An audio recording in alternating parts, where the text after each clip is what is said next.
Please state your name for the record. I'm Mike Todd. And how many escape rooms have you done to date? This is my one and only escape room. Ah, treat. Yeah, it was awesome. And which room are you reviewing today? So it's called Breakthrough Reno, I believe. The apartment narrative there. It's about right. I'll check up what the exact name was in a second. So since you've done other rooms, we'll just I can't have you compare them to anything. But how would you rate the puzzles and technology in this room? I was very impressed. So being my first, I didn't know what to expect, and so I'd probably, on a scale of what, 1 to 5, 1 to 10? Just in general, how you imagine other rooms are. Yeah. So I guess the kinetics of things was pretty cool to see how different switches and things would trigger, interaction in the room was a big surprise to me, frankly. So I'd rate it pretty high for that purpose. Yeah, for that reason. How did you feel about the theme, decoration, and immersion of the room? I thought it was pretty strong.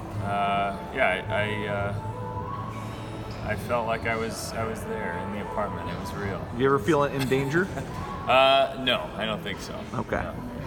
Never felt in danger. So, but they did a nice job. In terms of the difficulty of the room, would you say it was too easy, too hard, or about right? I guess it was about right. I think we used 2 or 3 of the hints. But we made it through, and so it was. I don't think we asked for any hints. I think they just saw us bumbling a couple times, and they just kind of gave it to us. Up. Yeah, that's probably more likely. And how would you rate your overall enjoyment of the room? I thought it was great.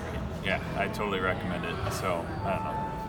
Is there anyone 9 out of 10 you would not recommend it to? Anyone? Is there any particular group of people that you would say, this room's not good for? No. No, I don't think so. Maybe a certain age group, like if you're too young for it or something. But, okay. How would you rate your personal performance in the room? I don't know. I guess it's hard to without a frame of reference, but I'd say I contributed. I'd say excellent, especially for a first timer. Very, very good. Thanks, Ray. How would you rate your partner's performance? I would say excellent as well. Ray's obviously a seasoned veteran. Well done, Ray. We escaped. That's right. And final question, without giving away any specifics, what general advice would you give to fellow room solvers to increase their chances of success in this room? Sure. So one sort of general rule, I guess, of rooms that I learned from you in the process was that you've got like things that are like loose, like decorations that can be moved around without like a way to put them back. Like you don't have to worry about the sequence. And so I got a little too preoccupied with the sequence of that they'll almost never expect you to remember what order something was in if you're rearranging. Exactly, unless they give you some sort of way to put it back in the right order, right? And so that's probably my biggest lesson learned, because I did spend quite a bit of time thinking that what must have been a key factor was the original sequence of some objects in the room. So okay, yeah. Well, thank you very much. Absolutely, thanks, Ray. It's a good, awesome experience. So appreciate you pulling me into it.